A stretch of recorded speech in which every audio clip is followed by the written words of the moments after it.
Empezaremos, ¿ya? Muy bien. Ay, esto de acá lo vamos a achicar. Perdón, perdón.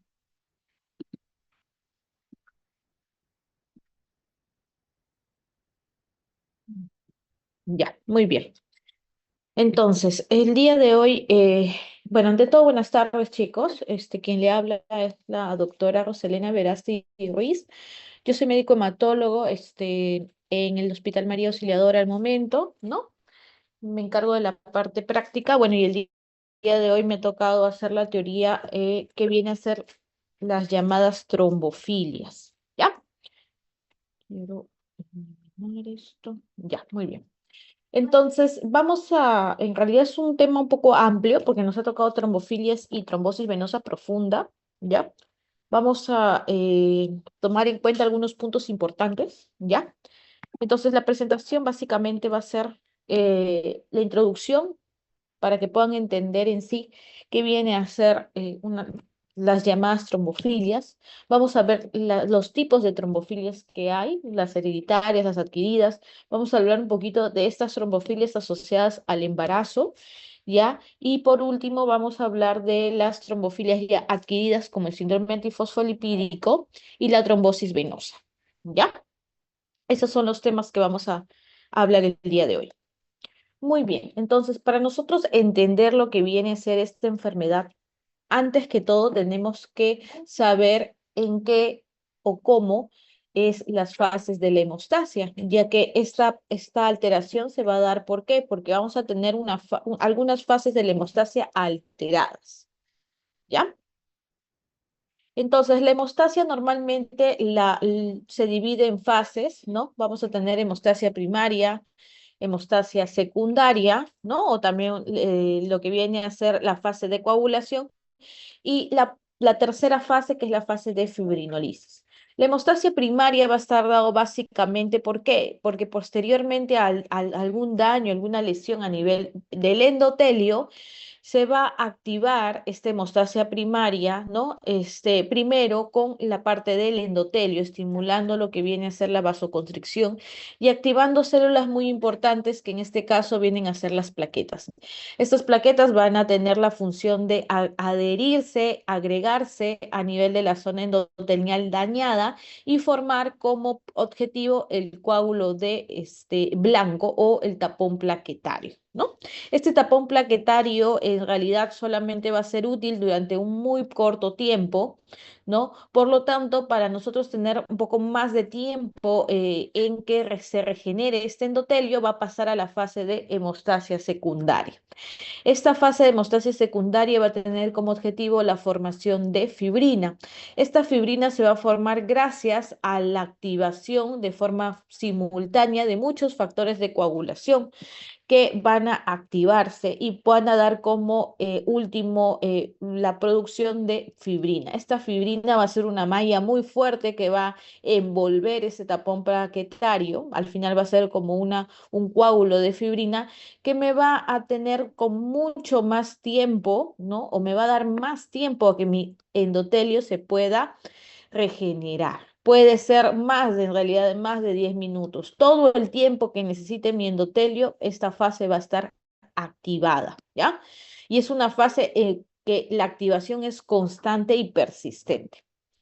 Posteriormente a que ya tengamos la lesión vascular ya reparada, un endotelio totalmente reparado, ya no vamos a requerir este coágulo de fibrina, por lo tanto se va a dar la fase de fibrinolisis.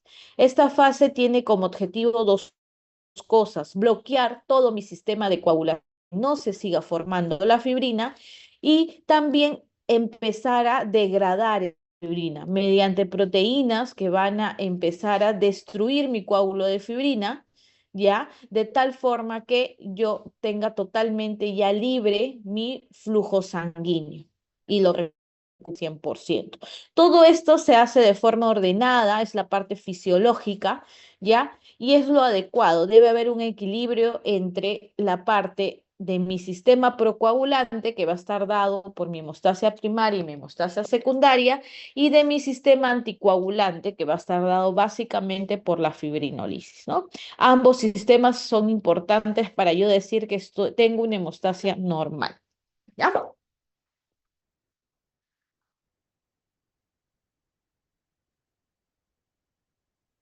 Muy bien. Entonces, cuando yo hablo de hemostasia, un ratito, chicos.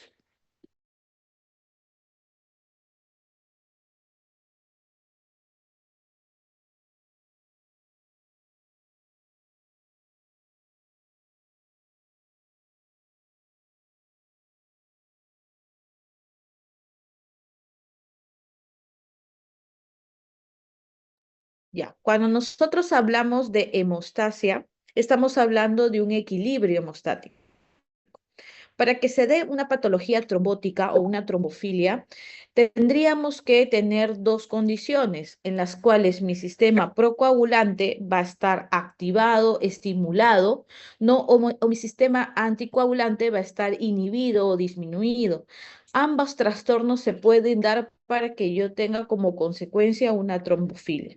Estamos hablando que este equilibrio hemostático se pierde. Entonces, ¿cómo podemos definir esta enfermedad? Las trombofilias o también llamados estados pretrombóticos, ¿no? O también se le conoce como un síndrome de hipercoagulabilidad, viene a ser un estado en donde hay cierta predisposición anormal a la formación de coágulos o trombos. Esto puede tener como consecuencia las llamadas trombosis tanto venosas como arteriales. ¿Ya? A nivel de cuadros clínicos o escenarios clínicos tenemos dos posibilidades de presentación a nivel de mis pacientes. Uno de ellos es que se presente algún cuadro trombótico recurrente que amerite estudio, o lo otro es que mi paciente, si bien es cierto, puede ser asintomático, puede tener un laboratorio o alteraciones a nivel laboratorial que me predispongan o tengan ciertos eh, factores de riesgo para tener un episodio trombótico. ¿Cómo es la fisiopatología? Yo ya más o menos les describí cómo era la hemostasia. Vamos a hablar cuáles son las proteínas, o se podría decir algunos factores de coagulación también importantes para que podamos tener una adecuada fase de fibrinolisis, ¿no? Que es lo que nosotros debemos tratar de que se dé de forma adecuada. Estas enfermedades, la mayoría van a alterar esa fase de fibrinolisis y por eso es que mi sistema procoagulante va a persistir ante el otro. ¿Ya? Entonces, normalmente los factores de coagulación en la hemostasia secundaria se activan, pero su activación no es sola. Muchas veces se acompañan de la combinación de dos factores de la coagulación, o sea, forman complejos. ¿Para qué? Para que esta formación de fibrina sea mucho más fuerte, más constante. ¿Ya? Uno de esos complejos viene a ser el factor 10 con el factor 5. Ambos se unen ya activados y se enlazan fuertemente. ¿Para qué? Para estimular producción de trombina y a su vez esto estimule o produzca lo que viene a ser como consecuencia la fibrina. Entonces, para yo iniciar la fase de fibrinolisis, yo necesito bloquear, inactivar este complejo de factor 5 y factor 10. ¿Quién me va a ayudar a inactivarlo o a inhibirlo? La proteína C. La proteína C, conjuntamente con la proteína S, que viene a ser su cofactor, son proteínas inhibidoras que vienen a estar producidas a nivel hepático. Estas proteínas conjuntamente van a activarse y lo que van a hacer es inhibir la producción o la activación de estos factores de la coagulación. Entonces yo ya bloqueo la producción de fibrina, ¿ya? Eso es por una parte. Lo otro es que también va a haber algunas proteínas a bloquear la producción de trombina, como es la antitrombina. Y otras opciones que vienen a ser también son algunas proteínas que van a degradar la fibrina, tienen que estar en rangos normales, ¿no? Entonces, si yo tengo pues alteraciones a nivel de mis proteínas inhibitorias, como es proteína S o proteína C, si yo lo tengo disminuido o alterado, no voy a poder bloquear de forma adecuada mi sistema procoagulante y por lo tanto voy a seguir produciendo fibrina. ¿Ya? Si también yo tengo algunas proteínas que normalmente me degradan la fibrina de forma adecuada, las tengo disminuidas o alteradas, también voy a tener predisposición a que esta fibrina persiste y por lo tanto que se convierta en múltiples coágulos, múltiples trombos y me dé como consecuencia una trombosis.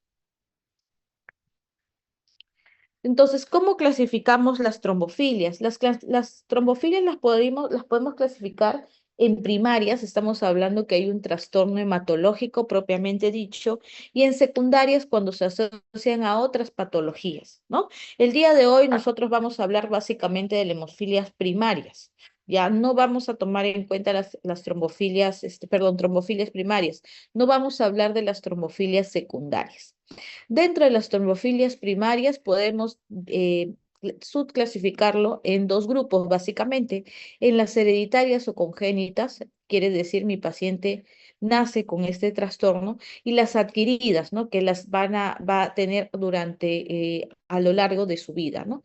Otra subclasificación puede ser de origen mixta, o sea, vamos a tener ambos trastornos combinados, pero eso es mucho más infrecuente, ¿ya? El día de hoy vamos a basarnos en estos dos subgrupos, ¿ya? Entonces, dentro de las trombofilias primarias,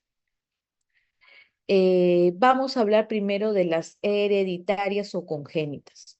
Estas, a su vez, las podemos detallar dependiendo del trastorno que se dé. Lo más frecuente son las de tipo mutacional. Estamos hablando que es un trastorno en los cuales vamos a tener mutaciones de los mismos factores o proteínas que intervienen en mi sistema procoagulante, ¿no? El más frecuente de todos es la mutación del factor 5 de Leydig, ¿no? Le sigue como en lugar lo que viene a ser la mutación del gen de protrombina.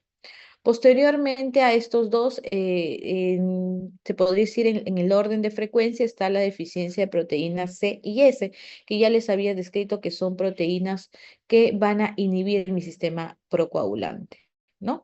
Y de las adquiridas, bueno, el síndrome de anticuerpos antifosfolipídicos o también llamado SAF, ¿no? Que es el que también vamos a hablar el día de hoy. Como les decía, el más frecuente de todas las trombofilias de tipo hereditarias, él viene a ser la mutación del factor 5 de Leiden o también llamado resistencia a la proteína C activada. Ahora les voy a explicar por qué. ¿Ya? Y esta mutación de factor 5 de Leiden vamos a tener dos tipos, la de tipo heterocigoto, o sea, compromiso de ambos genes, o la de tipo homocigoto, ¿no? La más frecuente es la de tipo heterocigoto. Muy bien. Entonces, vamos a hablar ya de cada tipo, o sea, de cada subgrupo de las trombofilias hereditarias, pero antes de eso hay que explicar que la trombofilia hereditaria de por sí es cierto, vamos a tener cierto riesgo a nivel trombótico, pero en la mayoría de pacientes, especialmente en los pacientes de tipo heterocigoto, esta predisposición trombótica o el que yo necesariamente haga una trombosis se relaciona muchas veces a la interacción de varios agentes y factores, ¿no? Muchos de estos pacientes hemos tenido que han sido asintomáticos durante toda su vida, pero se exponen a algún factor en particular que pueda condicionar a que haya alguna estasis venosa y como consecuencia vamos a tener la trombosis, ¿ya? No siempre vamos a tener, el paciente que tenga la enfermedad necesaria o obligatoriamente va a ser un cuadro de trombosis. ¿En quiénes debemos sospechar esta patología? En realidad, en adultos jóvenes, ¿no? En pacientes, mientras más joven sea el paciente que tenga algún cuadro trombótico, debemos pensar en esta enfermedad.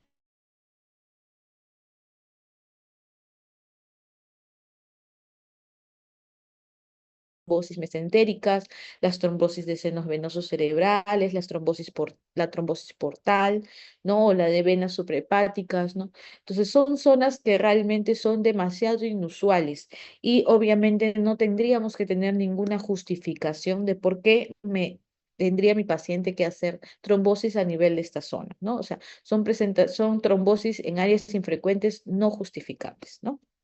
Lo otro también que podemos observar en estos pacientes es que muchos de ellos pueden tener más de un episodio trombótico, ¿ya? A veces lo asocian a que son pacientes que, por ejemplo, tienen como antecedente ser choferes, estar todo el día sentados, ¿no? Pero ya cuando estamos hablando de que tienen más de uno, dos, tres, hasta cuatro eventos trombóticos de forma recurrente, eso ya debe estudiarse, ¿no? Si yo tengo historia familiar de enfermedad tromboembólica, muchas veces hemos tenido pacientes, o he tenido pacientes que han llegado a consultorio que dentro de la historia clínica que se le ha hecho, nos describían que tenían hermanos, padres, abuelos que sí habían tenido episodios trombóticos durante en algún momento, ¿no? Y obviamente, pues él también lo estaba haciendo, ¿no? En estos pacientes con una historia de familiar importante, hay que tener en cuenta descartar este tipo de trombofilia. La presencia de necrosis cutánea al iniciar tratamiento con un anticoagulante que viene a ser la warfarina o también llamado dicumarínicos, ¿no?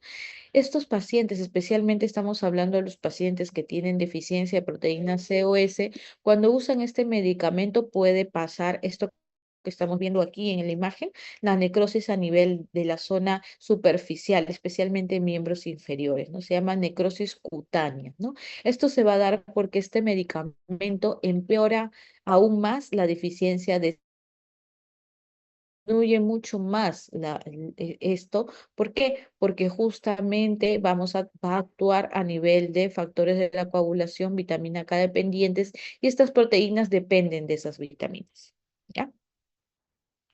La trombosis o púrpura fulminante neonatal, eso se va a dar en pacientes al nacer, ¿no? Eso mayormente es en pacientes con deficiencia de proteína C o S de tipo homocigota, ¿no? Que bien nacen, hacen lesiones trombóticas, ¿no? Muy severas, ¿no? A veces estos pacientes tienen una mortalidad muy alta, ¿no? Y fallecen a las horas o a los días, ¿no? ¿Por qué? Por múltiples eventos trombóticos que presentan al nacer. Muy bien, entonces aparte de todo lo que les he descrito, también es importante dentro de lo que viene a ser buscar este tipo de enfermedades en pacientes mujeres que tengan antecedentes de complicaciones obstétricas.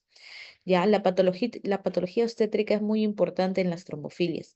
Está asociado prácticamente muchos trastornos, muchas complicaciones y especialmente en lo que viene a ser abortos y de tipo recurrentes, ¿no? Básicamente en pacientes con abortos de menos de 12 semanas, ¿no? 12, 10 semanas es donde debemos buscar este tipo de patologías, ¿no? También se asocia al uso de anticonceptivos, ¿no? Pacientes mujeres que inician el tratamiento anticonceptivo pueden hacerme este tipo de este, entidad, ¿no?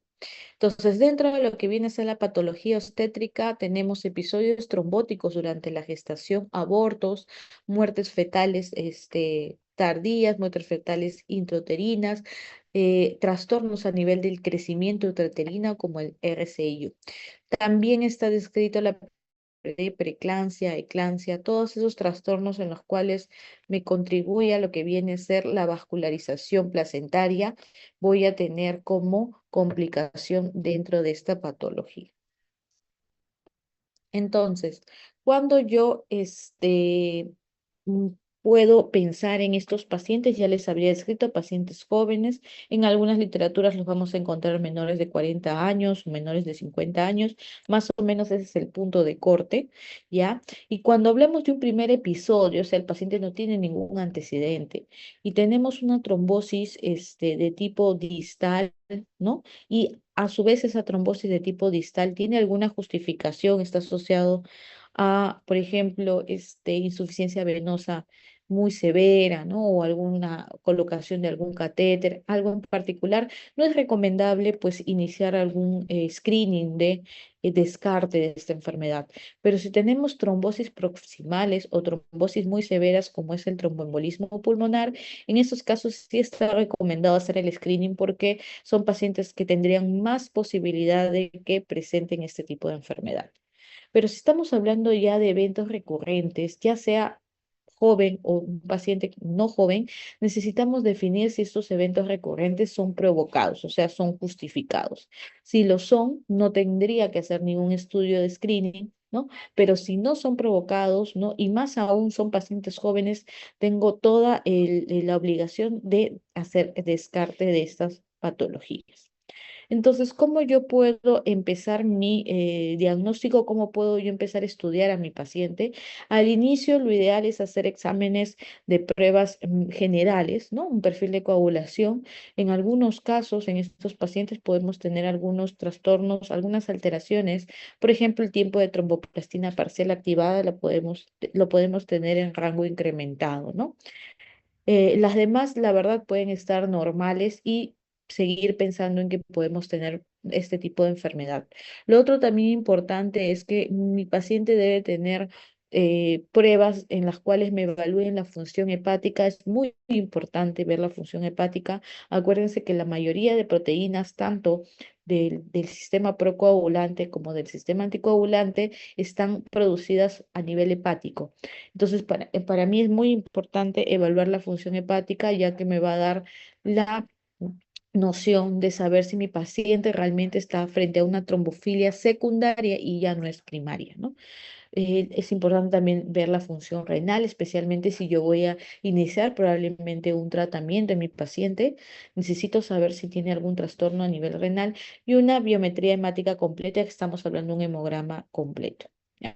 Para ver que no haya ningún trastorno hematológico asociado. Estamos hablando de otras enfermedades. Entonces, estas son pruebas generales que vamos a hacer en un paciente que puede venir a nuestra consulta o a la emergencia con un evento trombótico. Si por ahí tenemos algún factor o algo que nos condicione a pensar en una trombofilia de tipo primaria, estas son las pruebas que podemos realizar, ¿no? Como yo les decía, en tanto en la parte hereditaria como la parte adquirida, el screening abarca todo este grupo de pruebas, ¿no? Para hablar de la parte adquirida, estamos hablando de síndrome antifosfolipídico, está el inhibidor lúpico, o también llamado anticoagulante lúpico, los anticuerpos antifosfolipídicos, que viene a ser la anticardiolipina y la antibeta-2 glicoproteínas. Estas se van a hacer mediante ELISA. En el caso del anticoagulante lúpico, bueno, en realidad es las pruebas que se realizan para demostrarlo. Son pruebas relativamente complejas que se usan mezclas de plasma de pacientes que estén en rangos normales para demostrar la presencia de este inhibidor, porque en realidad es una proteína inhibitoria. Para nosotros evaluar lo que viene a ser las trombofilias de tipo hereditaria, vamos a tener que hacer dosajes de proteínas que, como les decía yo, me van a inhibir y me van a activar mi fase de fibrinolisis, ¿no? Entonces yo podría dosar lo que vienen a ser las proteínas C, la proteína antitrombina, la proteína S, que vienen a ser proteínas importantes en mi sistema anticoagulante. Pero también voy a tener, como les había comentado, trastornos a nivel mutacional, ¿no? Entonces para eso voy a necesitar exámenes de biología molecular como el PCR, ¿no? La reacción de cadena polimerasa, para yo demostrar mutaciones a nivel de estos factores procoagulantes, ¿no? Entonces, estos exámenes que tenemos acá no es que lo podamos realizar en cualquier momento. En realidad hay ciertas indicaciones importantes que tenemos que tener en cuenta. Son exámenes que en la mayoría de ellos podemos tener falsos positivos, ¿no? Que pueden presentarse o pueden, más que todo, positivizarse en algunas otras enfermedades, cuadros infecciosos, cuadros inflamatorios. Entonces, de una u otra forma, tenemos que tener cuidado al momento de pedir, ¿no? No es ideal hacer el estudio en el momento agudo del episodio trombótico. Mayormente se tiene que esperar a que por lo menos haya tratamiento, ¿no? Y mejoría del cuadro trombótico. Estamos hablando de por lo menos 3 meses posteriormente, ¿ya? Para poder nosotros indicar este estudio. Lo otro también que tenemos que tener en cuenta es que si mi paciente, por ejemplo, está para descartar algún síndrome antifosfolipídico, estas pruebas se deben repetir por lo menos a las 12 semanas posteriormente para confirmar que persistan negativas, ¿ya? Y lo otro también es tener en cuenta es que si mi paciente es una paciente puérpera, debemos esperar por lo menos 90 días posterior al parto, si no pueden salir falsamente positivas, ¿no? Entonces, esas son las indicaciones que tenemos que tener en cuenta. En pacientes que, por ejemplo, tengan antecedentes familiares, es importante también hacer el estudio en los familiares, ¿no? En padres, idealmente, hermanos, ¿no? para confirmar el diagnóstico hereditario. Las contraindicaciones es que yo idealmente no debo hacerlo, como les decía, en episodios agudos, a no ser que estemos frente a una púrpura fulminans neonatal, es que eso sí está indicado, ¿no? Realizarlo. Idealmente, si es que estamos con algún tratamiento anticoagulante, tampoco deberíamos realizar este tipo de exámenes. Y obviamente, pues hay que valorar realmente si es necesario suspender el tratamiento anticoagulante para realizar estas pruebas de laboratorio. Entonces debemos ahí ver el versus, ¿no? De riesgo de suspender el tratamiento. Muy bien. Entonces vamos a hablar un poquito de cada una de estas trombofilias, ¿ya? Solamente algunas cosas en particular, ya que la clínica realmente es similar en todas ellas. Lo que nos vamos a basar es cómo en sí vamos a hacer el diagnóstico y cuáles son más frecuentes y cuál es fisiopatológicamente lo que me va a producir, ¿no? La más frecuente que yo les decía de las trombofilias hereditarias es la mutación del factor 5 de Leiden o también llamado resistencia a la proteína C activada. ¿Por qué les decimos resistencia a la proteína C activada? Porque acuérdense que cuando yo hablé de fisiopatología, les mencioné que la proteína C se activaba conjuntamente con la proteína S y lo que me hacía era bloquear la función o desactivar a mi factor 5.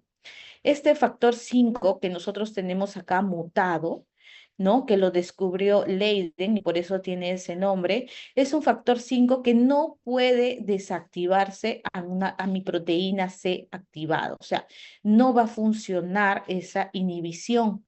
Ese factor 5 de Leiden, al contrario, va a estar totalmente estimulado y no hay ninguna proteína que lo pueda desactivar. Por lo tanto, va a persistir apoyando a la formación de fibrina. Ese es el motivo por el cual mi paciente va a tener la tendencia a formar coágulos, porque voy a tener un factor 5 persistentemente activado. Muy bien, como yo les decía, este trastorno mutacional lo encontramos en el cromosoma 1, realmente. Como les decía, podemos tener el trastorno de tipo heterocigoto si el defecto es solamente a nivel de un gen, ¿no? Si compromete a ambos cromosomas, ambos genes, vamos a tener el portador homocigoto. ¿Cuál de los dos es más frecuente? El heterocigoto. Esta mutación básicamente se va a dar por la sustitución de la arginina por la glutamina, ¿no? En la posición 506, ¿no? Básicamente de lo que viene a ser mi proteína, ¿no? Entonces, esta sustitución es lo que va a dar lugar a este tipo de mutación, ¿no? Que va a alterarme, ¿no? Es la zona donde normalmente tenía activación o se podría decir funcionaba el efecto de mi proteína C, ¿no? Y gracias a esta alteración mutacional, mi proteína C, perdón, este factor 5 de Leiden es totalmente resistente al efecto de mi proteína C activada, ¿no? Esta es la trombofilia hereditaria más frecuente a nivel mundial, ¿ya? En realidad, ¿no? A nivel mundial se ha descrito, se ha hecho múltiples estudios en los cuales pues se ha demostrado epidemiológicamente que esta es la enfermedad más frecuente. Dentro de lo que viene a ser la clínica, aumenta mayormente entre 10 a 100 veces, dependiendo de las características de esta enfermedad. Como les decía, si somos cigota, vamos a tener más expresión clínica. Eso quiere decir más cuadros trombóticos y más patología obstétrica. Está bien relacionado a la asociación del uso de anticonceptivos. Muchos de de estas pacientes, en este caso del sexo femenino, se han llegado a diagnosticar. ¿Por qué? Porque empezaban el uso de anticonceptivos y hacían cuadros trombóticos. Es así como al final se ha podido diagnosticar esta enfermedad, ¿no? Y como les decía, en caso de los heterocigotos, muchas veces la mutación sola no me va a provocar ningún cuadro trombótico, a no ser que se exponga a algún factor externo en particular. Entre ellos, como les decía, uno de ellos es la asociación al uso de anticonceptivos.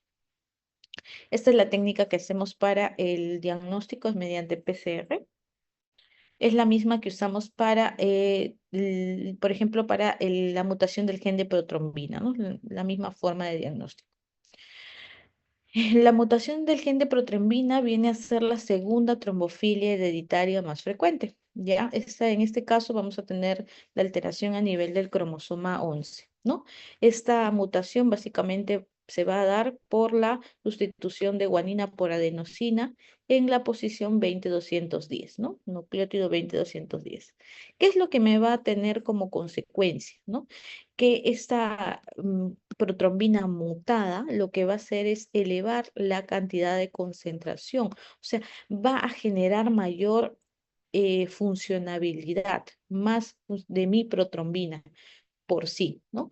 Esta proteína va a potenciarse a una funcionabilidad de más de 100% y generar a su vez mayor cantidad de trombina. Acuérdense que para que se dé la formación de fibrina previamente yo tengo que tener trombina, altas cantidades de trombina.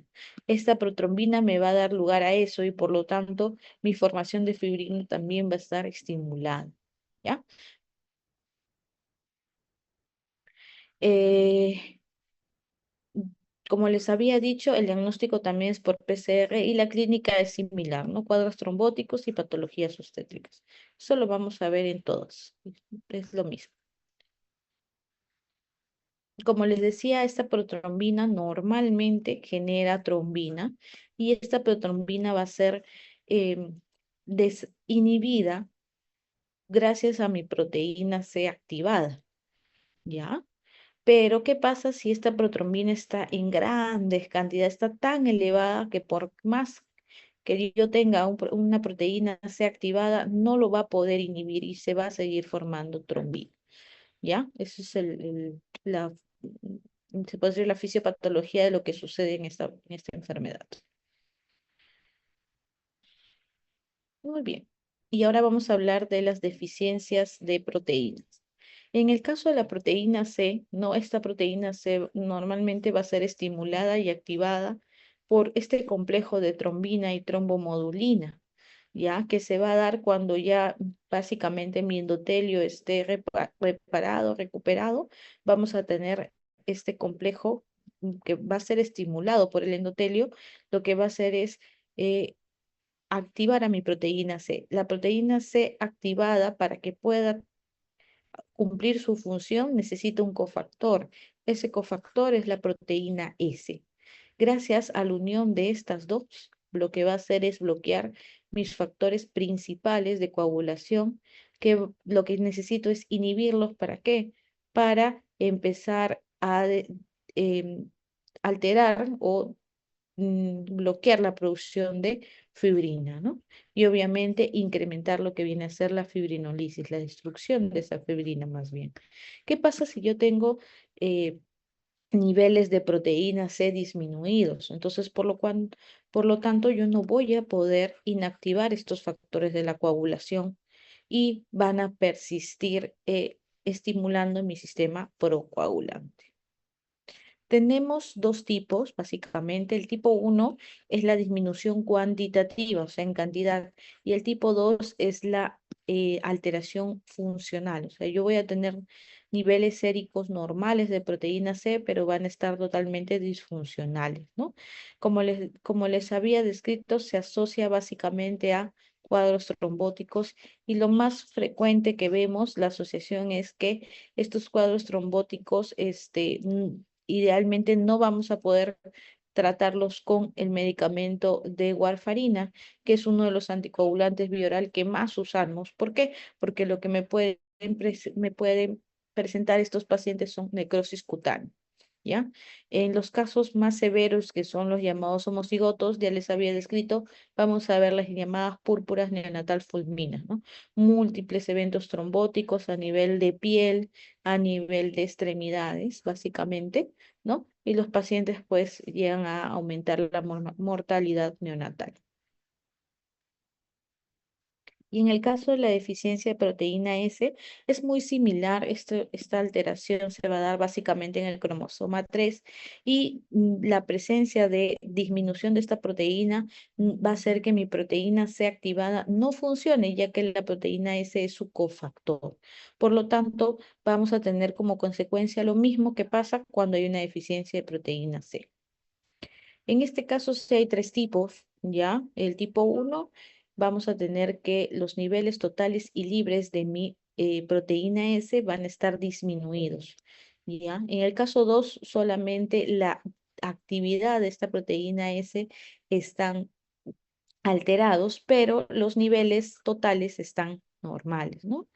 Y en el caso del tipo 3 vamos a tener que esta proteína S en niveles va a estar todo totalmente normal, pero las actividades ambas están alteradas, ¿ya? Tanto las libres como las totales.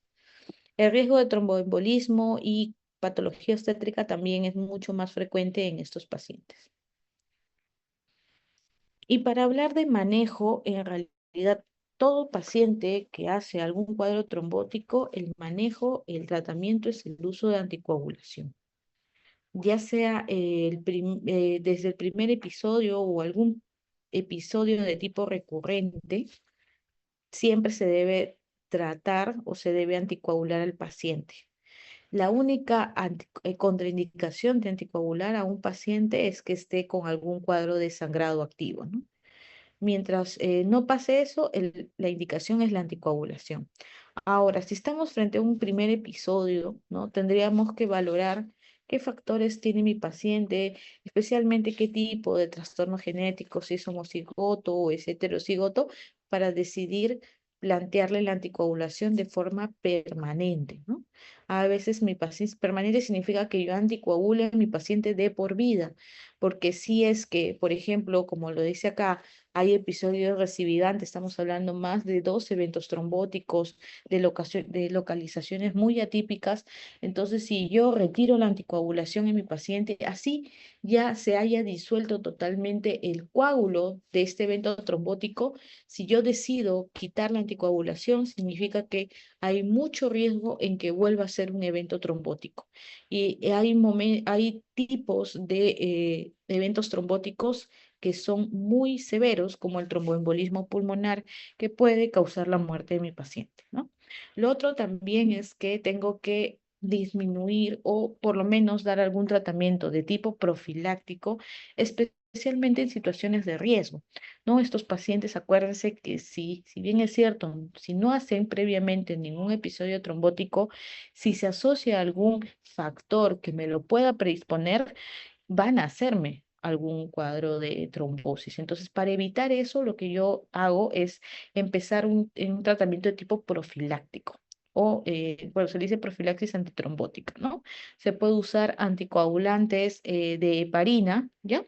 O también se puede usar, entre otros, algunos anticoagulantes orales también de forma profiláctica, pero idealmente son los de tipo heparina, ¿ya? Por si acaso. Y obviamente en todas estas pacientes, mujeres, está totalmente contraindicado la ingesta de anticonceptivos orales. Acuérdense que la asociación de trombosis con el uso de estos medicamentos es muy alta.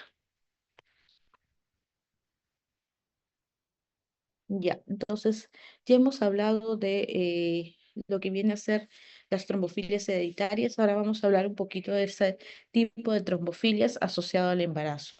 De por sí la gestación es un estado en el cual fisiológicamente tenemos tendencia a formación de coágulos. ¿Por qué? Porque vamos a tener una disminución fisiológica de mi proteína S. ¿Ya? Pero sin embargo, obviamente la asociación de estas enfermedades conjuntamente con el embarazo van a incrementar un porcentaje mayor de eventos trombóticos y patología obstétrica, ¿ya? Entonces, es muy importante que en estas pacientes también no solamente usemos tratamiento anticoagulante, sino también no nos posterior a que encontremos algún episodio trombótico, no dejemos de estudiarlas, ¿no? Hay veces lo asociamos solamente al embarazo y no percatamos que puede tener de por sí alguna otra patología de trombofilia. Cuando hablamos de gestación y trombofilia, mayormente lo que hacemos es, dependiendo de la patología, clasificarla según el riesgo, ¿no?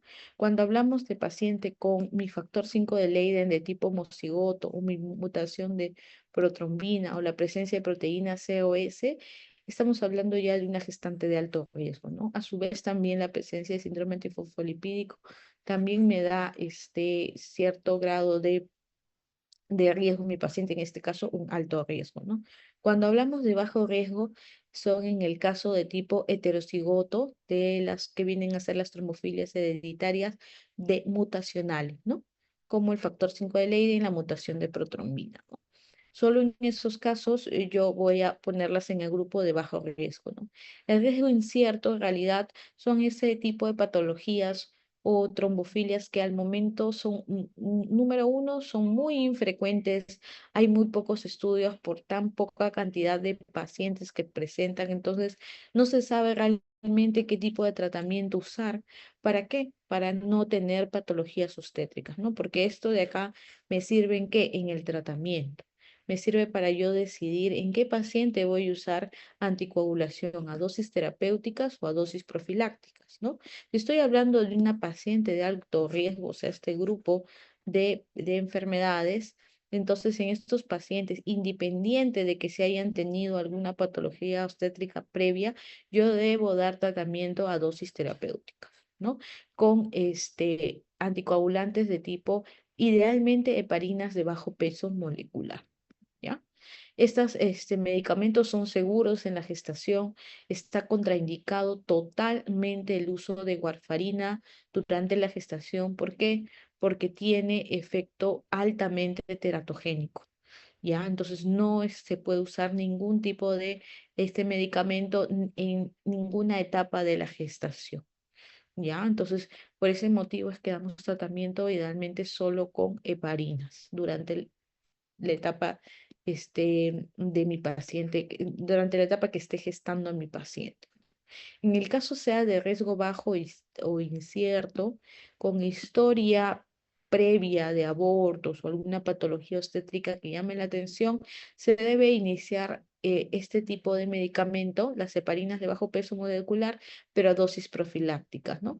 Las dosis profilácticas significa que yo voy a dar, dependiendo del peso, ¿no? La dosis es de 40 miligramos por día por vía subcutánea, ¿no? Esa es la dosis, se podría decir, estándar, ¿no? En el caso estamos hablando de terapéuticos, sí depende mucho del peso del paciente y esta dosis se va a dar cada 12 horas, ¿ya? Y en algunos casos también donde hay trombofilias de riesgo bajo o incierto, pero no tienen ningún antecedente importante, o sea, no hay ningún antecedente de patología estétrica, se podría hacer solamente uso de antiagregantes plaquetarios como aspirina, con seguimiento continuo de ecografías para ver vascularización placentaria, ¿no? Por el riesgo de RCIU, por el riesgo de preeclampsia, eclampsia que pueden tener estas pacientes. Entonces, ya hemos hablado prácticamente de todas las trombofilias primarias de tipo hereditarias. Ahora vamos a hablar de las tipo adquiridas, ¿no?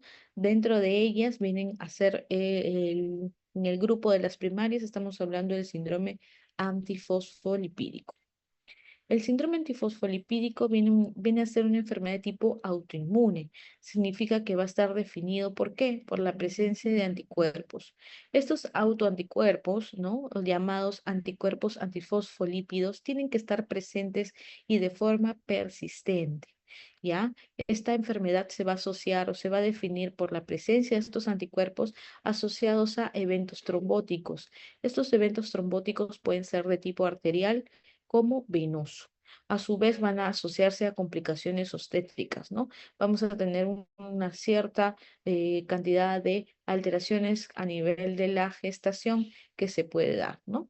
Anteriormente, estamos hablando pues de al inicio, cuando se describía la enfermedad en los años 70, 80, se relacionaba esta enfermedad también a la trombocitopenia, ¿no? Actualmente no es un criterio específico para que me pueda decir que estoy frente a un síndrome antifosfolipídico, ¿no? Las podemos clasificar en primarias y secundarias. Primaria significa que no se va a asociar a ninguna enfermedad subyacente, o sea, ninguna otra enfermedad. Y secundaria vamos a tener diferentes puntos, entre ellos el más frecuente es la asociación a lupus. En realidad esta enfermedad se llega a describir o se llega a este, estudiar gracias a que se veía estos trastornos en los pacientes lúpicas.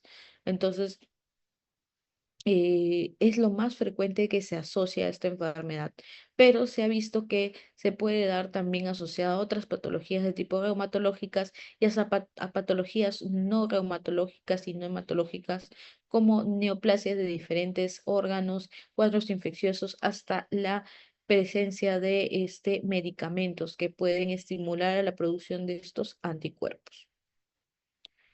¿Cómo es la patogénesis de esta enfermedad? En realidad, esta enfermedad básicamente lo que va a causar es que estos anticuerpos antifosfolipídicos se docen o se adhieran al endotelio de mis vasos sanguíneos, ¿no? Tanto a nivel venoso arterial.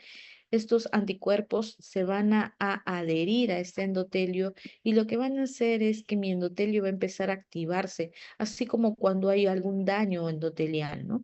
Va a empezar a estimular activación y estimulación de células proinflamatorias y células inflamatorias propiamente dichas, ¿no? Lo que va a producir es que va a haber aumento en la zona de neutrófilos, monocitos. Todo esto va a producir mi célula endotelial. ¿Qué va a dar lugar a todo esto? ¿A qué? A que se active mi sistema procoagulante. Entonces, ¿quién va a venir como primera instancia lo que viene a ser mis plaquetas, ¿no? Se va a ver una activación plaquetaria, posteriormente se va a dar mi activación de mi hemostasia secundaria y va a producir presencia de coágulos, ¿no? De trombos en zonas del endotelio donde no deberíamos tenerlas, ¿no? Esto va a hacer que ocluya mi flujo sanguíneo y como consecuencia tener las llamadas trombosis, ¿no? Eso es a nivel de mi endotelio.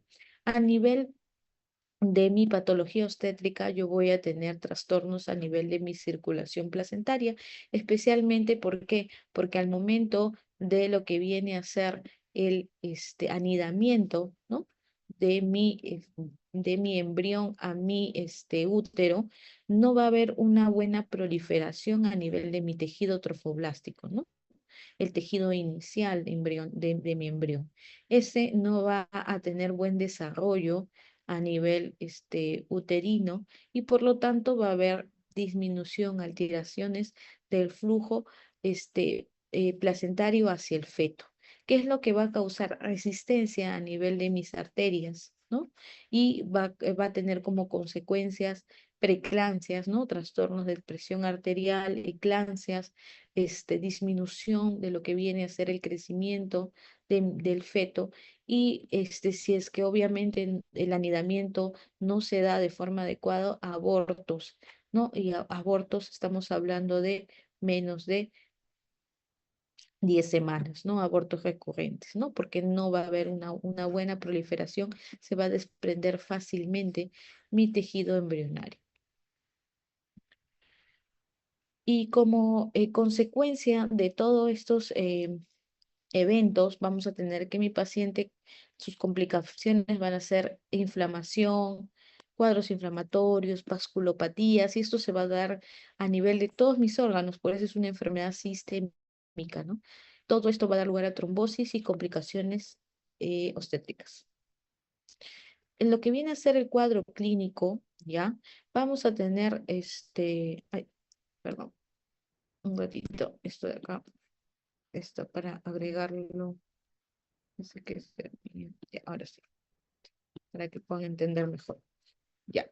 las manifestaciones clínicas, como yo les describía, es una enfermedad de tipo sistémica, por lo tanto vamos a tener trombosis arteriales o venosas, pero esas complicaciones trombóticas o microtrombóticas la podemos tener en diferentes órganos, ¿no?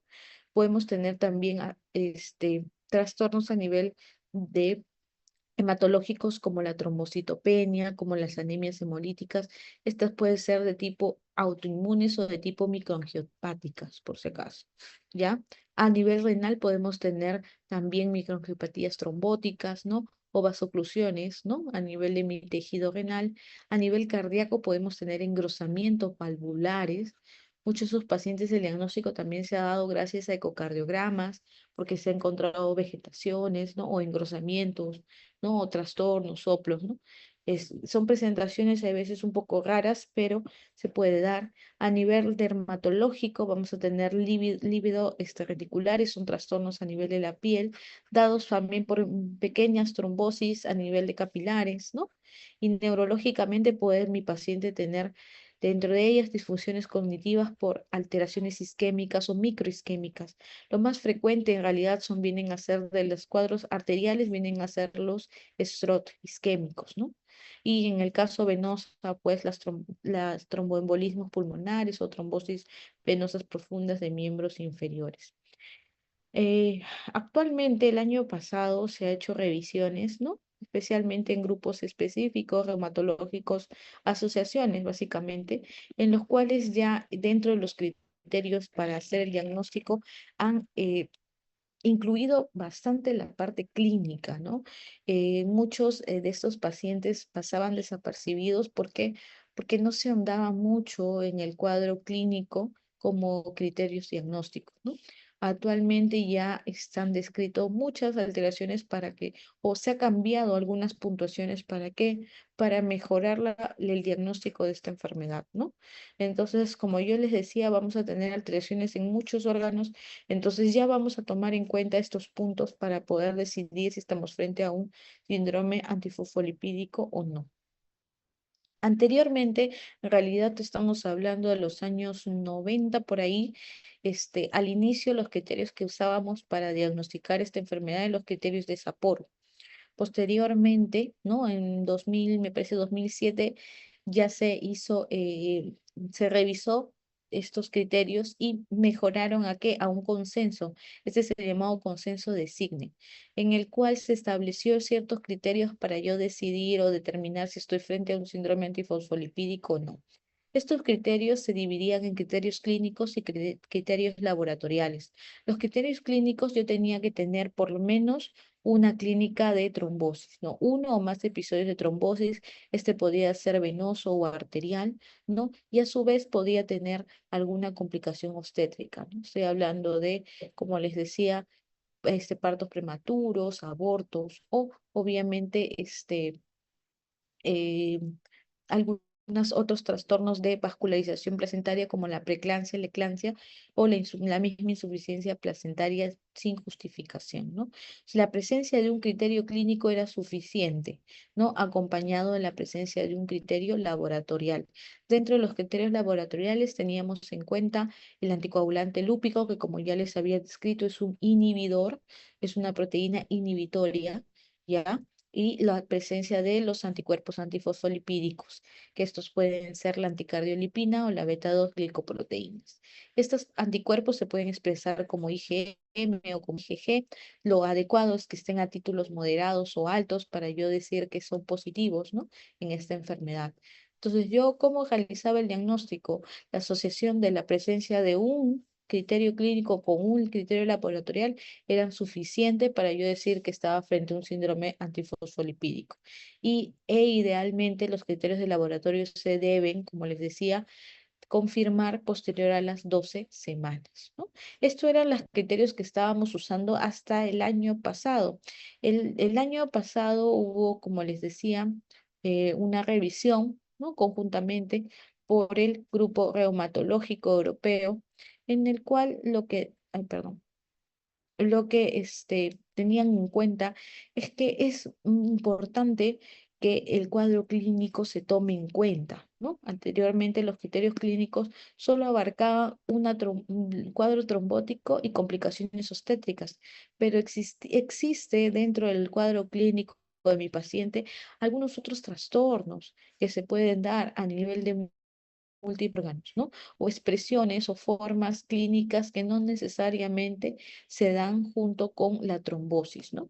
Por ejemplo, a nivel hematológico ya se está tomando en cuenta la trombocitopenia,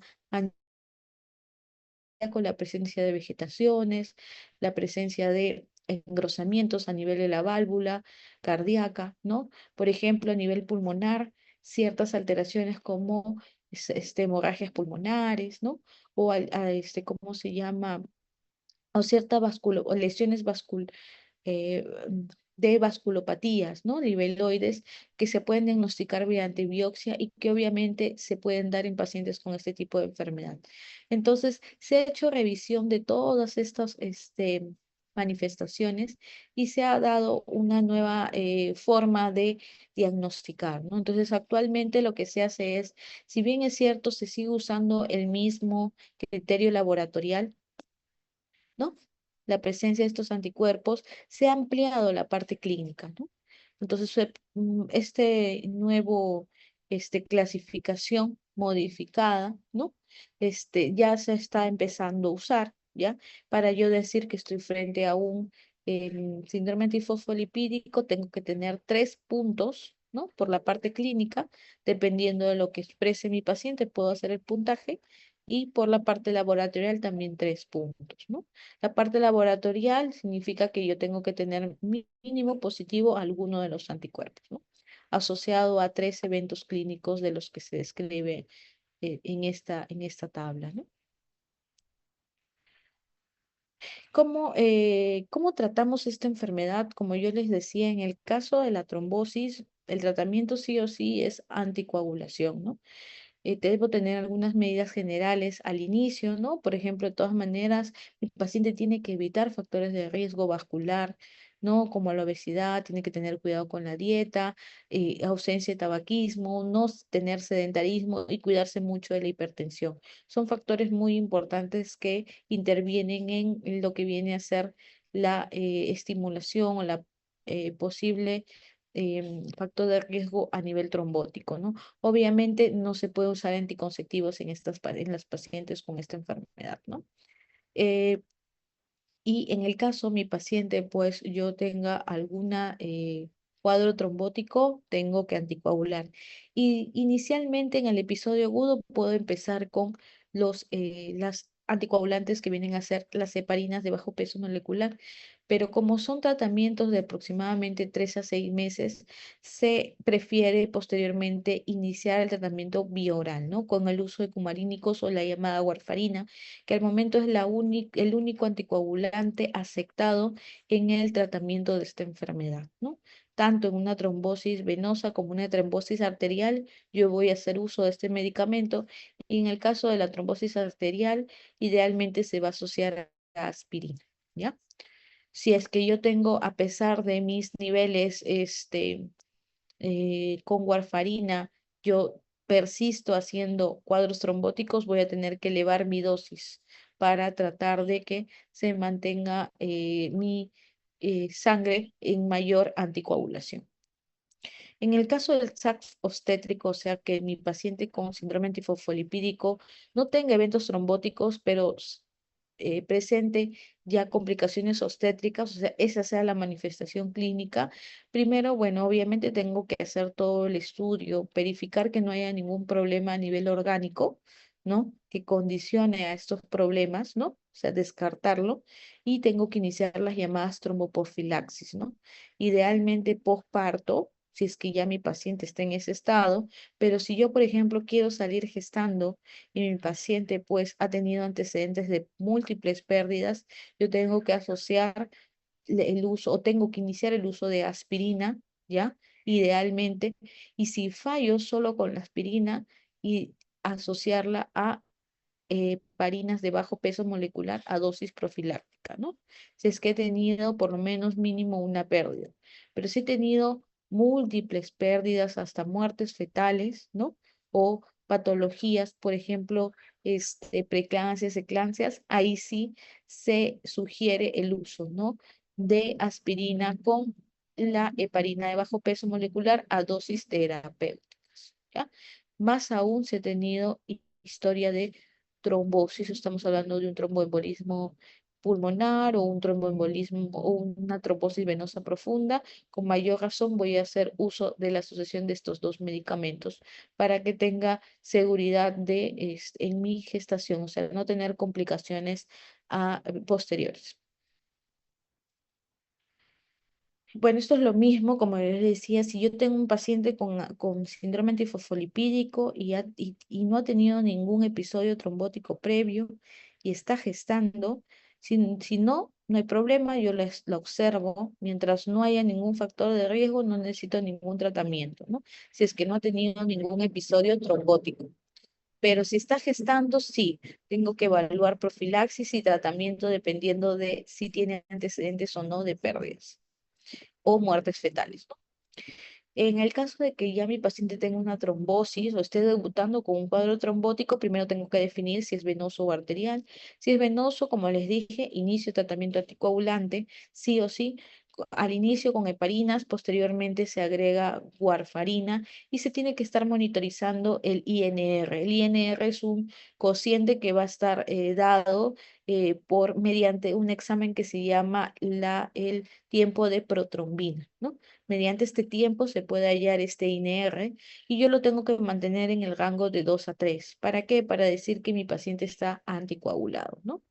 Entonces, este INR se tiene que estar monitorizando de forma mensual para que mi paciente esté con una anticoagulación segura, ¿no? Ese es en el caso solo tengamos una trombosis de tipo venoso. En el caso tengamos una trombosis de tipo cerebral, perdón, arterial, ya sea cerebral o extracerebral, idealmente se debe asociar al uso de warfarina, perdón, de aspirina, ¿ya? Y obviamente si estos episodios trombóticos son recurrentes, hay que valorar el tratamiento de forma permanente. Estamos hablando de por vida, en este caso con warfarina.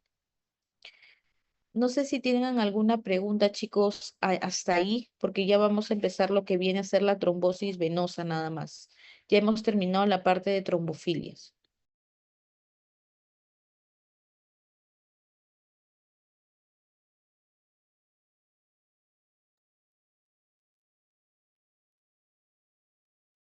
Chicos, ¿me escuchan? No, doctora, todo claro. Ya. Las trombosis venosas, como su nombre lo dice, es la presencia de un coágulo a nivel este, de un vaso venoso, ¿ya? La enfermedad tromboembólica venosa en realidad es una entidad de carácter multifactorial. Significa que a veces se va a asociar a la presencia de uno o más factores que van a predisponer a que se dé este tipo de patología, ¿no? No necesariamente siempre van a ser de tipo patológico, o sea, factores patológicos, sino también vamos a tener factores fisiológicos como ya lo describí previamente, que es la gestación o el puerperio, ¿no? Su aparición, por si acaso, no es secundaria a una lesión del endotelio, o sea, mi endotelio es totalmente normal, sino que aquí lo que vamos a tener en realidad como fisiopatología es que hay un enlentecimiento de la circulación, hay algo que me lentece, que me produce una estasis, ya, venosa básicamente, y eso va a desencadenar pues muchas veces la activación de mi sistema procoagulante, ¿no? Y por lo tanto, como consecuencia, la formación de un coágulo de fibrina. Acuérdense que la sangre tiene que estar en constante movimiento. Si ustedes, por ejemplo, se sacan una muestra de sangre y la dejan en una superficie quieta sin movilizarla, esta rápidamente se va a coagular. Entonces, eso es lo que sucede, ¿no? Si es que tenemos una estasis a nivel interior de nuestros vasos sanguíneos. ¿Ya? Entonces, como yo les decía, ¿no? Vamos a tener primero una estasis venosa. Esta mayoría de eventos trombóticos o una trombosis venosa profunda que le decimos que viene a ser de mi sistema venoso profundo, de mis miembros inferiores, básicamente, se asocian mucho a lo que viene a ser la insuficiencia venosa, ¿no? La insuficiencia venosa está dado porque estas válvulas que nosotros tenemos a nivel de mi sistema venoso, que son las encargadas de movilizar la sangre, ¿no? Contra gravedad, en realidad, o sea, de la parte más inferior hasta la parte más superior, están con mucho deterioro, mucha alteración, y ya no son capaces de movilizar la sangre de la parte inferior a la parte superior. Entonces, este trastorno hace que mi eh, esta sangre presente una estasis, o sea, no se movilice. Por lo tanto, ¿qué es lo que va a presentar mi paciente muchas veces? El llamado edema, ¿no? Aumento de volumen. ¿Por qué? Por la estasis venosa. Esta estasis venosa, a su vez, al no tener movimiento, va a activar, va a juntar las células, y lo que va a hacer es inflamar la zona, y muchas veces a empezar a activarse mi sistema procoagulante, ¿no? Mis células inflamatorias, que se dice. Y por lo tanto formar un coágulo, ¿no? Este coágulo, al inicio, si bien es cierto, se va a adherir a mi endotelio, puede tranquilamente movilizarse y presentar las llamadas embolias, ¿no? Entonces, como les decía, muchas veces estos coagulitos se forman al ras de las válvulas venosas, y con mucha facilidad se pueden desprender. Hay veces no se desprenden en su totalidad, sino se fragmentan, ¿no? Y estos pueden hacer pequeños émbolos. El émbolo viene a ser un coágulo que transita a nivel de mi flujo sanguíneo y puede obstruir vasos de menor calibre fácilmente y producir las llamadas trombosis, ¿no?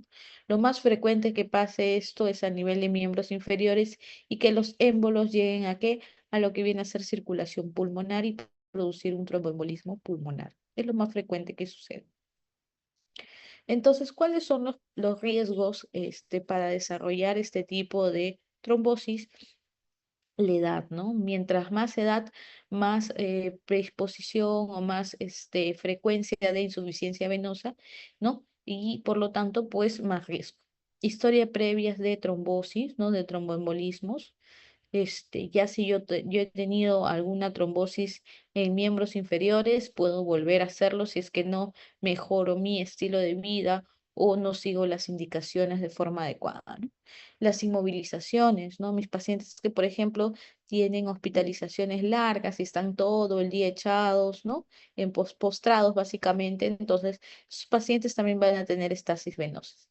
Cirugías mayores, ¿por qué? Porque van a estar mucho tiempo en posición supina, se podría decir, ¿no? En decúbitos, entonces van a hacer también que tengan riesgos a trastornos, traumatismos, o sea, todo lo que condiciona que mi paciente tenga,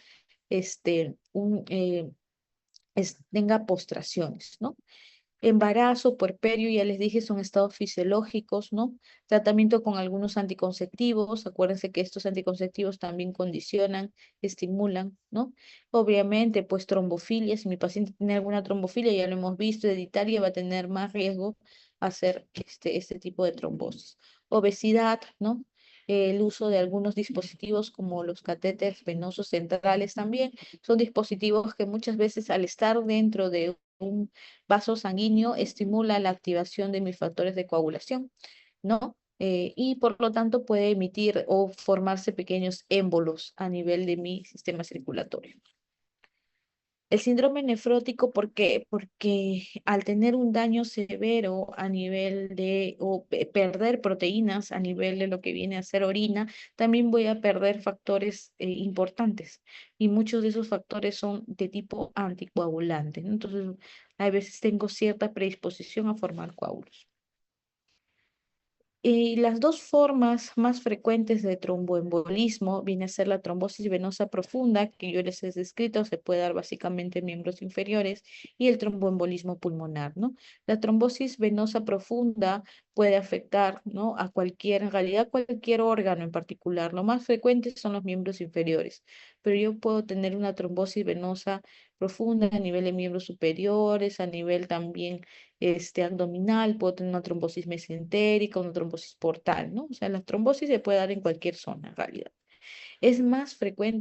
La asociación entre catéteres venosos centrales, como yo les decía, ¿Por qué? Porque estos dispositivos predisponen, ¿no? Y obviamente la insuficiencia venosa también viene a ser un factor importante porque la presencia de esta alteración pues me va a dar justificación de por qué mi paciente hace estos cuadros, ¿no?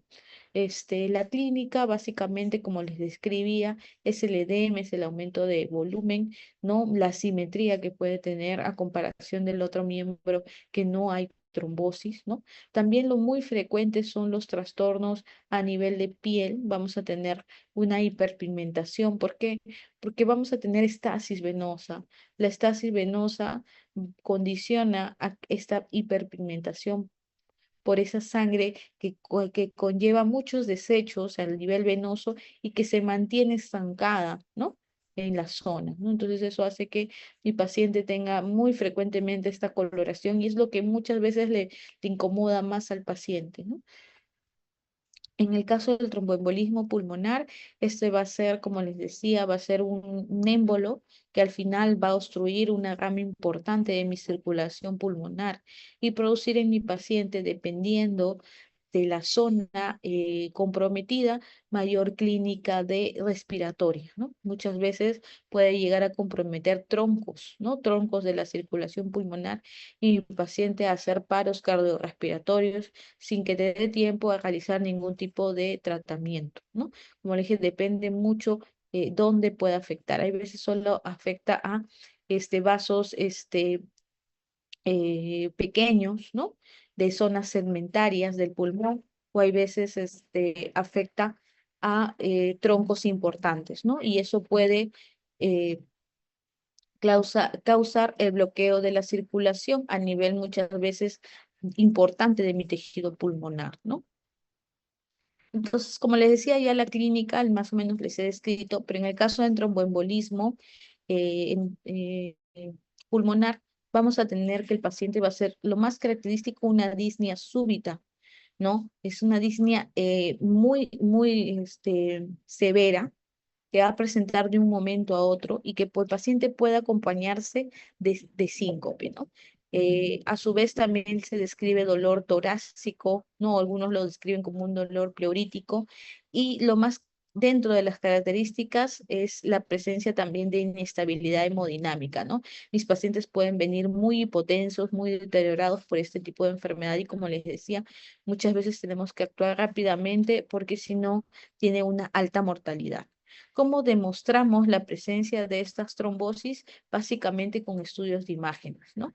En el caso del perdón, de las trombosis venosas profundas, se realiza mediante un ecodoppler venoso que me va a evaluar el flujo a nivel venoso y también el grado de compromiso, el grado de obstrucción, ¿no?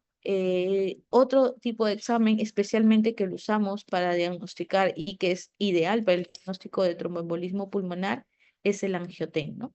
Es una tomografía especial que me va a evaluar los vasos pulmonares y me va a determinar qué vaso en particular está comprometido, ¿no?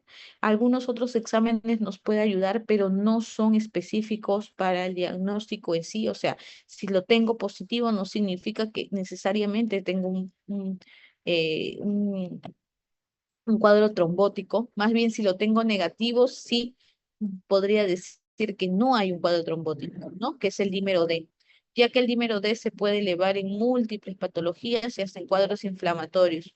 Por eso, el que esté positivo no me confirma o no me puede decir a ciencia cierta estoy frente a un cuadro trombótico.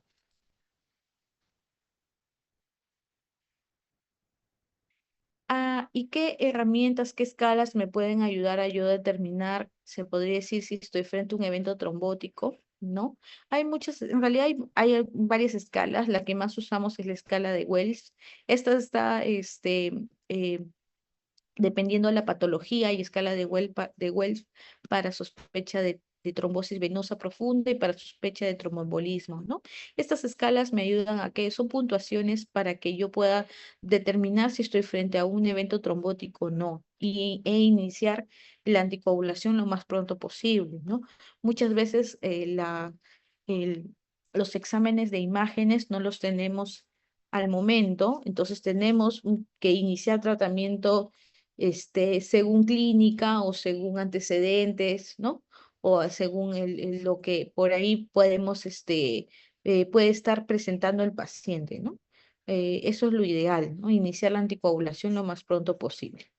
En el caso de sospecha de una trombosis venosa profunda, hay que verificar si hay algún factor de riesgo como neoplasias, inmovilizaciones, ¿no? O cuadros, por ejemplo, de alguna antecedente de insuficiencia venosa, ¿no? Todo eso suma algunos puntos y si yo quiero tener posibilidad o estoy muy probablemente frente a una trombosis venosa, estamos hablando que por lo menos debe tener 2 puntos, ¿no? En el caso de sospecha para un tromboembolismo pulmonar, aquí básicamente es el cuadro clínico que les describía, ¿no? Inestabilidad hemodinámica, o sea, una taquicardia bien marcada, paciente que pueda hacer cuadros de hemoptisis por la misma obstrucción que pueda tener, ¿no? O obviamente, pues, inmovilizaciones o cirugías previas que también se asocia como antecedente importante, ¿no? La presencia de un TED probable, estamos hablando más de 4,5 puntos, ¿no? Solamente sumando todo lo que pueda presentar nuestro paciente, ¿no? Eso me da lugar a yo tener una idea si estoy frente a un tromboembolismo, ¿no? E iniciar lo más pronto posible la anticoagulación. El tratamiento depende mucho, como les decía, todos los episodios trombóticos ameritan anticoagulación. La anticoagulación en el caso de una trombosis venosa profunda se va a dar mínimo entre 3 a 6 meses, ¿no? Para yo confirmar que ya debo suspender la anticoagulación, tengo que tener por lo menos un control ecográfico en el cual me demuestre, o sea, un ecodoppler, que me demuestre que no hay presencia de coágulo, ¿no? La anticoagulación la puedo realizar, la puedo dar con medicamentos como las heparinas, eso es por vía subcutánea, o medicamentos bioral como la warfarina o los nuevos anticoagulantes orales, que son anticoagulantes que últimamente se han estado usando en este tipo de patologías, ¿no? Las desventajas es en realidad es el costo, ¿no? La warfarina es un medicamento muy barato que lo tenemos prácticamente en todos los hospitales, ¿no? En cambio, los demás, los nuevos anticoagulantes orales son medicamentos que al momento todavía no los tenemos, ¿no? Por el costo, ¿no? Solamente en algunos pacientes que pueden costearlo, pueden comprarlo, lo usan, ¿ya? En el caso del tromboembolismo pulmonar, la anticoagulación depende mucho de la inestabilidad hemodinámica, ¿no? ¿Por qué? Porque en realidad si mi paciente está muy mal, en muy mal estado, en algunas oportunidades se puede hacer un tratamiento fibrinolítico, o sea, de lisar totalmente ese coágulo que está obstruyendo ese vaso pulmonar importante, ¿no? Y posteriormente continuar la anticoagulación. Como le dije, depende mucho de cómo venga mi paciente y qué tan inestable esté, ¿no? Este, eso es lo que más frecuente se usa cuando mi paciente está en mal estado general o inestable o hipotenso, ¿no? En el caso de algunos otros procedimientos como las trombectomías quirúrgicas, la verdad ya no se usa, ¿no? ¿Por qué? Porque se ha visto que más condiciona a eh, probables obstrucciones posteriores, o sea que vuelva a haber cuadros trombóticos posteriores. Entonces, ya no se realiza tanto este tipo de procedimientos, más se hace el tratamiento fibrinolítico, ¿no? Y posteriormente, como les decía, la continuación de la anticoagulación, que también puede ser con heparinas de bajo peso molecular al inicio y posteriormente continuar con anticoagulantes orales, tanto como warfarina como nuevos anticoagulantes orales como la Pixaban, Rivaroxaban. Lo que diferencia es el tiempo, ¿no? Los pacientes con tromboembolismo mayormente se anticoagulan de 6 meses hasta un año, ¿no? Y se tiene que tener un control y un angioten negativo para la presencia de trombos, ¿no? Ahí es cuando yo defino cortar, ¿no? O lo que viene a ser la anticoagulación. ¿Y qué recomendaciones debemos tener en estos pacientes? Dependiendo, ¿no? Como les decía, si son trombosis proximales, estamos hablando, o trombosis provocadas, ¿no? Mínimo son 3 meses, ¿no? Tengo que demostrar, obviamente, el mínimo. Y en el caso de trombosis asociadas a otra patología como cáncer o por ahí alguna condición como la presencia de alguna arritmia cardíaca, pues la anticoagulación probablemente va a tener que ser indefinida, ¿no? Indefinida dependiendo de ya si quito ese factor de riesgo, ¿no? Si trato a esa paciente y está en curación, entonces quizás puedo decir que corto la anticoagulación. Mientras el factor persista, probablemente voy a tener que continuar anticoagulando al paciente por alto riesgo de nuevo evento trombótico. Perfecto. Chicos, no sé si tengan alguna duda, alguna pregunta.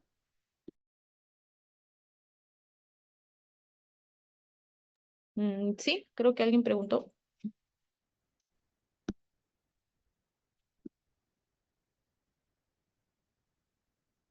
Mm,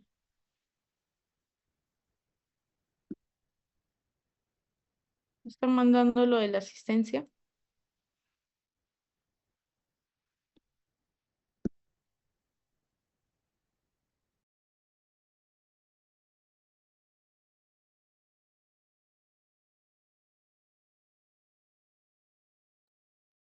¿Alguna duda, chicos?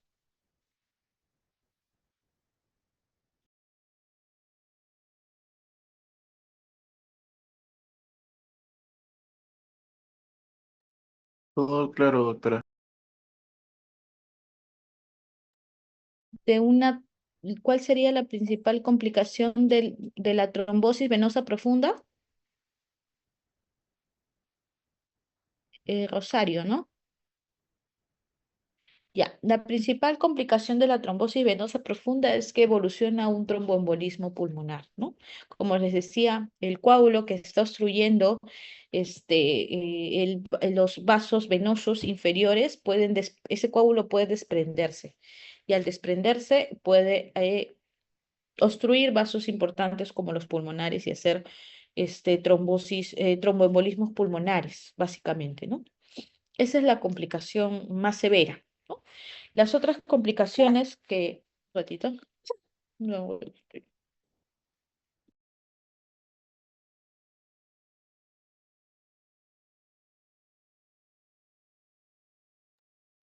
la otra complicación que podemos tener en una trombosis venosa profunda, bueno, en realidad es tenerla, cuadros infecciosos muchas veces, ¿no?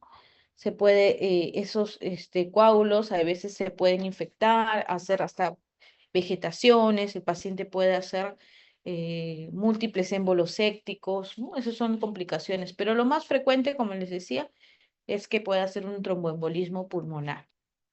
No sé si tengan alguna otra duda.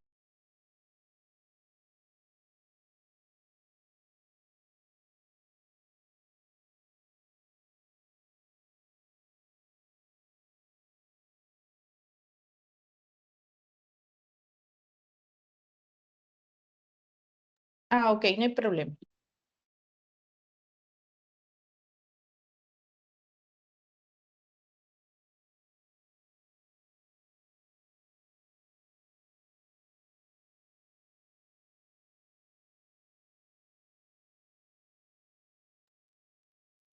No, el edema es, mayormente es casi duro, ¿ya?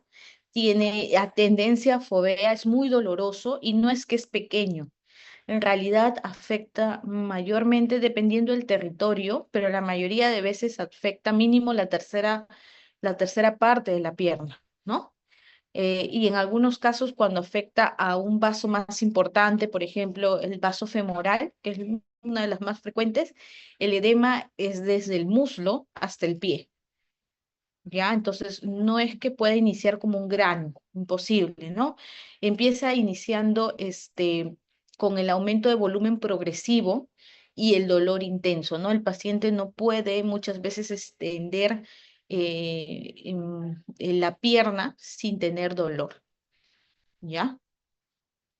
La muerte fetal intrauterina y la trombosis. ¿Puede estar relacionada la muerte fetal intrauterina y la trombosis venosa? Claro. O sea, si yo tengo un paciente que, por ejemplo, viene un paciente a la emergencia, una paciente mujer en edad fértil, ¿no? Y viene con un cuadro trombótico, yo dentro de mi anamnesis tengo la obligación de preguntarle si tiene antecedente de complicaciones obstétricas, ya sea abortos, muertes fetales intrauterinas, preeclampsias, eclampsias.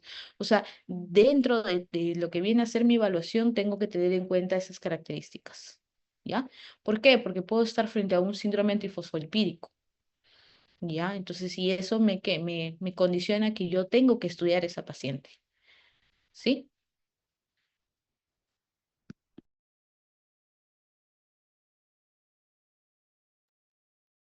¿Alguna otra pregunta, chicos?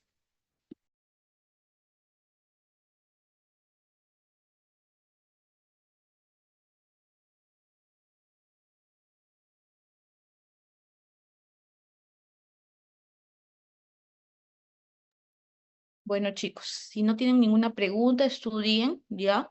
Pues puntos claves, ¿no? Básicamente, la parte de algunos tratamientos de las enfermedades, eso es importante, ¿ya? Y el manejo, ¿no? Básicamente el manejo.